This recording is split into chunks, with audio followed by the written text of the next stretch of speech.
बच्चों, आपने science stream को चूज़ किया है, इसलिए आपको एक सब्जेक्ट भौतिक विज्ञान भी उसमें से पढ़ना है।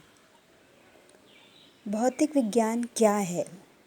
भौतिक विज्ञान विज्ञान की एक शाखा है ना? तो सबसे पहले हम जानेंगे विज्ञान किसे कहते हैं। विज्ञान क्या है? विज्ञान किसी घटना के क्रमबद्ध, सुव्यवस्थित तथा संगठित ज्ञान को विज्ञान कहते हैं। वैसे तो विज्ञान दो शब्दों से मिलकर बना है, वि प्लस ज्ञान, यानी विशेष ज्ञान। कोई भी विशेष ज्ञान को हम विज्ञान कहते हैं। लेकिन जब इसे अच्छे से हम परिभाषित करते हैं तो किसी घटना के क्रमबद्ध, सुव्यवस्थित तथा संगठित ज्ञान को हम क्या कहते हैं? विज्ञान कहते हैं। ठीक है। अब विज्ञान के में क्या है? विज्ञान को 3 भागों में बांटा गया है। कौन कौन से? भौतिक विज्ञान, रसायन विज्ञान और जीव विज्ञान। जिसमें से हम बात करेंगे किसकी? भौतिक विज्ञान की। भौतिक विज्ञान क्या है? भौतिक विज्ञान वैसे तो हम कहते हैं प्राकृतिक विज्ञान है। ठीक है। जो भी हम अपनी प्राकृतिक घटनाओं के बारे में पढ़ते हैं वो सब किसके अंतर्गत पढ़ते हैं? भौतिक विज्ञान के अंतर्गत पढ़ते हैं। पर जो आपकी भौतिक विज्ञान की नई परिभाषा है वह क्या है? विज्ञान की वह शाखा जिसके अंतर्गत द्रव्य, ऊर्जा तथा इनके मध्य होने वाली अन्योन क्रियाएं जो आपकी क्या होती हैं? क्रियाएं होती हैं, उसका अध्ययन हम क्या करेंगे? किसके अंतर्गत करते हैं? भौतिक विज्ञान के अंतर्गत करते हैं। और वही शाखा हमारी क्या कहलाती है? विज्ञान की भौतिक विज्ञान कहलाती है। ठीक है। आपने भौतिक विज्ञान की परिभाषा में द्रव्य, ऊर्जा के बारे में पढ़ा। ये द्रव्य क्या है? आप पिछली कक्षाओं में पढ़ चुके होंगे कि द्रव्य क्या है। द्रव्य वह है जो स्थान घेरती है ना, तथा जिसमें क्या होता है? भार होता है। जब आप द्रव्य को परिभाषित करते हैं तो कैसे करते हैं? द्रव्य वह है जो स्थान घेरती है तथा जिसमें भार होता है। यानी हमारे आसपास कोई भी ऐसी चीज़ नहीं है जो स्थान ना घेरती हो और जो क्या करती हो आपकी, जिसमें भार ना होता हो। आप अपने आसपास कोई वस्तु बताइए जिसमें भार ना हो या जिसमें आप क्या है, जो स्थान ना घेरती हो। अगर हम वायु का भी एग्जाम्पल लेते हैं तो वायु भी क्या होती है? स्थान घेरती है। और वायु में भी क्या होता है? भार होता है। क्योंकि जब आप गुब्बारे में कोई वायु भरते हैं, हवा को भरते हैं, फुलाते हैं, तो क्या होता है? वो फूलता है। तब फूलता क्यों है? क्योंकि वायु क्या करती है? स्थान घेरती है। यानी वायु भी आपकी क्या है? द्रव्य है।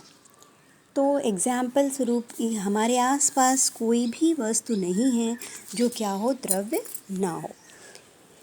जैसे आपका क्या है?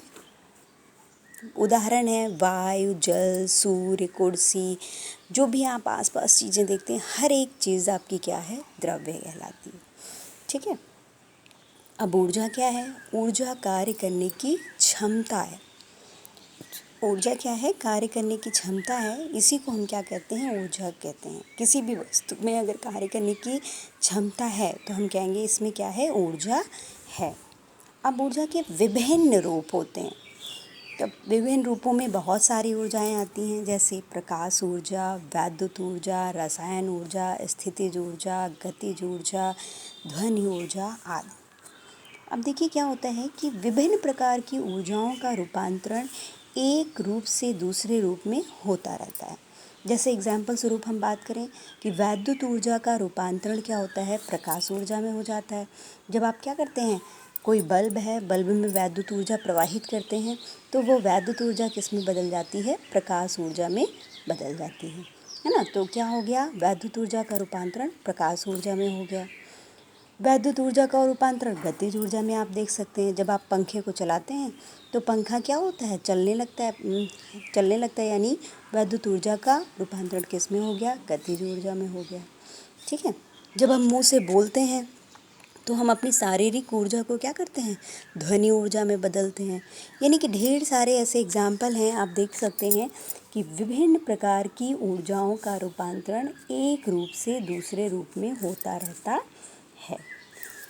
देखिए, जो हमारे भौतिक विज्ञान की ये जो नई आपकी परिभाषा है, जिसके अंतर्गत द्रव्य, ऊर्जा तथा इनके मध्य होने वाली अन्योन्य क्रियाओं का अध्ययन करते हैं, भौतिक विज्ञान कहते हैं।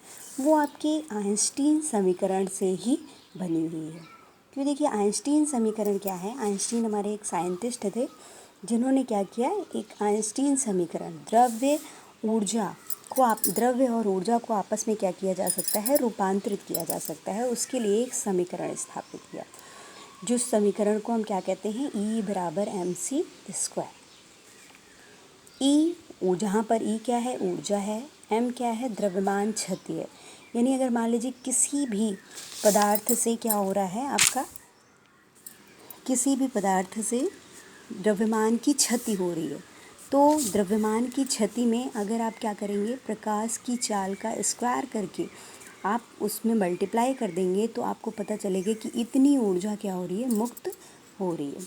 तो अगर कहीं भी किसी भी पदार्थ से द्रव्यमान की क्षति हो रही है, तो उसमें से अपार ऊर्जा क्या होती है, आपकी मुक्त होती है। ये जैसे नाभिकीय संलयन और ये सब जब उदाहरण हम आगे पढ़ेंगे तो हम ये जानेंगे कि द्रव्यमान का जब भी क्षति होती है तो अपार ऊर्जा मुक्त होती है। ठीक है, ये समीकरण किसने दिया, E बराबर mc²। आइंस्टीन ने ये समीकरण दिया, यानी द्रव्य को ऊर्जा में और ऊर्जा को द्रव्य में क्या किया जा सकता है, रूपांतरित किया जा सकता है। यहाँ पर C आपका क्या है, प्रकाश की चाल है। प्रकाश की चाल बराबर कितना होता है, 3 × 10⁸ मीटर पर सेकेंड होता है। अब देखिए, भौतिकी का प्रयोजन मूल रूप से इसके 2 रुचिकर प्रभाव क्षेत्र होते हैं। किसके, भौतिकी के 2 रुचिकर प्रभाव क्षेत्र होते हैं, जिन्हें 2 भागों में बांटा गया है, पहला स्थूल और दूसरा सूक्ष्म। अब स्थूल मतलब मोटा और सूक्ष्म मतलब छोटा, बहुत ही छोटा।